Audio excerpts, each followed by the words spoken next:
Hello, coucou à tous, bienvenue sur la chaîne Budget and Life, ben Mimi. J'espère que vous allez bien, moi ça va, j'espère que tout le monde va bien chez vous. Aujourd'hui, nous sommes le samedi 2 juillet et on se retrouve pour ma vidéo de répartition de mes revenus. Alors, c'est une vidéo que j'aime bien faire, pas tous les mois, mais ce mois-ci, j'ai décidé de vous montrer puisque j'ai reçu ma prime semestrielle et ça vous permet de voir comment je procède quand j'ai des revenus supplémentaires. Alors, à la suite de cette vidéo, il y aura mon cash auto puisque je ne compte pas faire de vidéo point budget cette semaine puisque je n'ai pas encore vraiment utilisé l'argent de mes enveloppes et je ne fais pas une vidéo pour faire une vidéo. Voilà, donc c'est parti, on se retrouve tout de suite pour la suite. Alors, nous allons passer à la répartition de mes revenus pour le mois de juillet. En revenu divers, nous avons mon salaire qui s'élève ce mois-ci à 3 587 €. Alors, dedans, vous avez ma prime semestrielle pour juin qui correspond à un montant de 1 200 € environ. Alors, c'est une prime que l'on perçoit également en décembre et ça équivaut à un peu plus d'un 13e mois. Donc, c'est un salaire qui est assez confortable. Ce mois-ci, on aimerait que tous les mois soient ainsi. Ensuite, j'ai la CAF qui me verse 202 € pour mes 2 enfants. Alors, dedans, vous avez l'allocation pour l'enfant handicapé de mon fils d'un montant de 132 €. Et après, j'ai les allocations familiales comme toutes les familles qui ont plus de 2 enfants de moins de 20 ans. Alors, c'est une soixantaine d'euros. Ce montant a été divisé par 2 puisque l'année dernière, j'ai effectué trop d'heures supplémentaires pendant la crise sanitaire. Alors, comme vous le savez bien, ce qu'on vous donne d'une main, on vous reprend de l'autre. Mais ce n'est pas grave. Et enfin, j'ai mon CE qui me verse pour mon fils la somme de 167 €. Et comme vous le voyez encore une fois, je n'ai pas eu de revenus YouTube parce que YouTube vous génère des revenus, vous débloque de l'argent à partir de 70 €. Et en règle générale, depuis que j'ai monétisé ma chaîne, je n'ai perçu que deux fois 70 €. Donc le mois dernier et au mois de mars, si ma mémoire est bonne. Et il faut avoir beaucoup de vues. Et donc ça me fait à peu près une vingtaine d'euros par mois. Donc le temps de cumuler tout ça, il faut bien compter 3 mois. Donc peut-être dans 2 mois. Donc en total revenu, nous avons 3 956 €, ce qui est super ce mois-ci. Alors, dès que j'ai mon salaire, je me fais directement des virements automatiques. Donc, on passe tout de suite aux épargnes. J'ai mon PER, mon plan épargne retraite, sur lequel je fais un virement automatique de 100 €. Voilà. Donc, il faut anticiper pour la retraite et je vous invite à en faire de même. Si vous ne pouvez pas mettre 100 €, mais mettez 20 €, 30 €, c'est toujours ça. Sachant que je déduis cette somme de mes impôts. Donc, je l'ai déjà expliqué dans mes anciennes vidéos. Ensuite, sur le plan épargne groupe de mon mari, je verse la somme de 200 €. Ça aussi, je l'ai déjà expliqué, c'est l'épargne salariale. Voilà, dans les grands groupes, vous cotisez et votre employeur vous verse un abondement, c'est-à-dire un supplément d'épargne. En action, je verse la somme de 100 €. En obligation, je verse la somme de 50 €. Là, je vais faire un virement exceptionnel sur mon compte épargne logement de 500 € compte tenu de ma prime. Et ça sera pour mon nouveau véhicule pour le mois de décembre. Donc, en total épargne, nous avons la somme de 950 €, ce qui est plutôt pas mal ce mois-ci. Alors, nous allons passer aux charges fixes.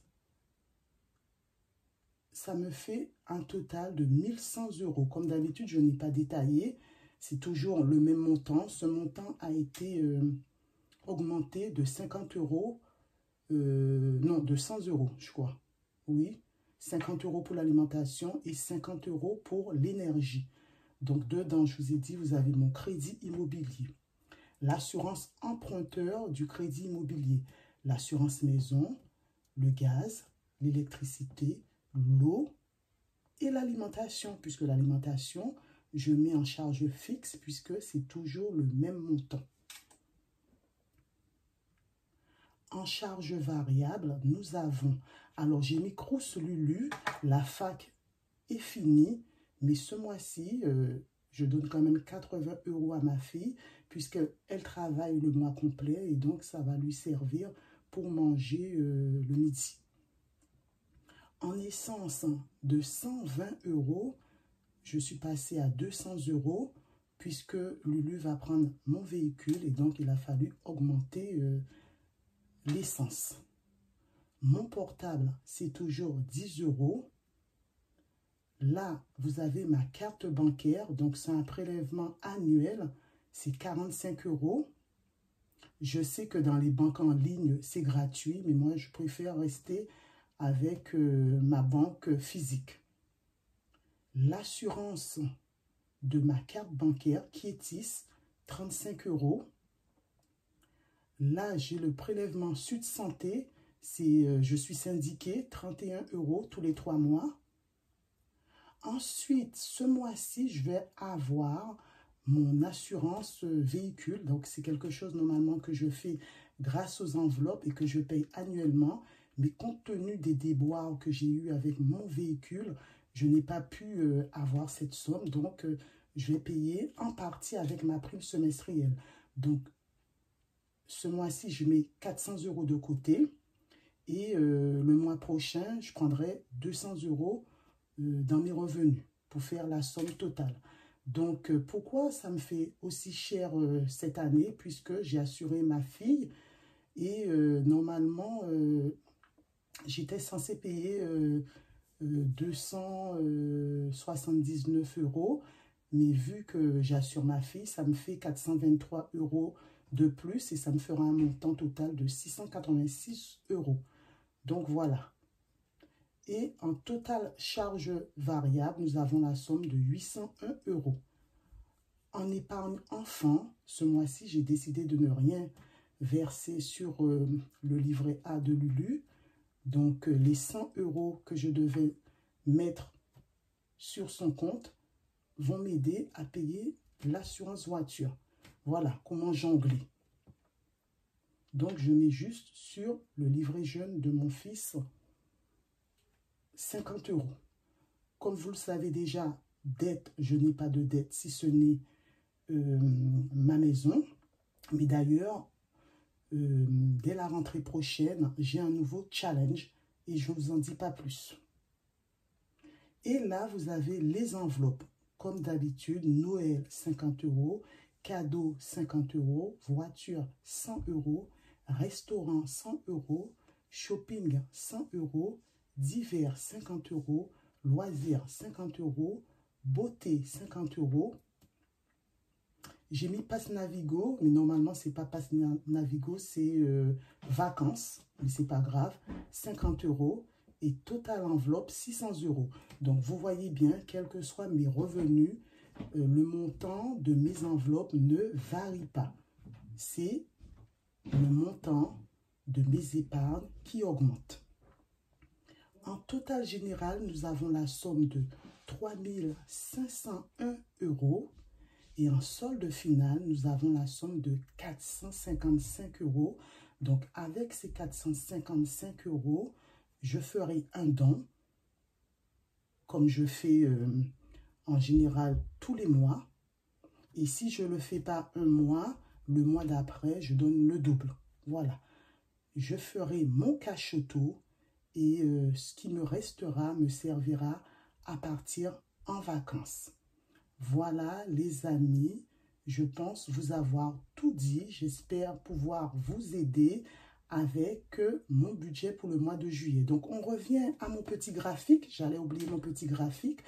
Vous voyez, en charge variable, ça représente un pourcentage de 23%. En charge fixe, 31%. En épargne pour moi, 27%. On a augmenté le pourcentage épargne. En épargne pour mes enfants, pour mon fils, 1%.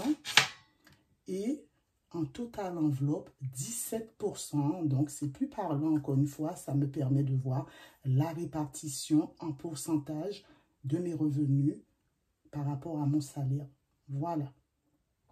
Donc, nous allons passer à mon cash auto. Là, vu qu'on a déjà fini avec la répartition de mes revenus, puisque je vous ai dit que j'allais inclure mon cash auto, puisque je le fais tous les dimanches, et que je n'allais pas vous faire mon point budget cette semaine. Donc, on va partir et on va mettre la somme de 50 € dans mon cash auto. On est en semaine 27. Alors, mon cash auto me servira à payer en partie un nouveau véhicule au mois de décembre. Et le montant final, je découvrirai avec vous. Voilà.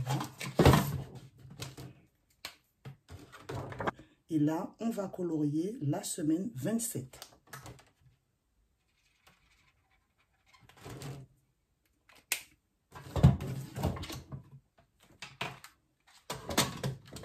Voilà, c'est bon pour moi, les amis. Je suis trop contente. On avance bien dans le challenge. Voilà, donc j'espère que ma vidéo vous aura plu. N'hésitez pas à liker, à commenter et puis à vous abonner si vous aimez mon contenu. Sur ce, prenez soin de vous, prenez soin des vôtres. Pour les personnes qui sont parties en vacances, bonnes vacances. Même ceux qui restent et qui ne partent pas, bon courage à vous. Et puis, dites-vous que la prochaine fois, ce sera vous. Ne perdez pas espoir. Voilà, continuez. Vous allez y arriver. Donc, à bientôt pour une prochaine vidéo. Et prenez soin de vous. Bye!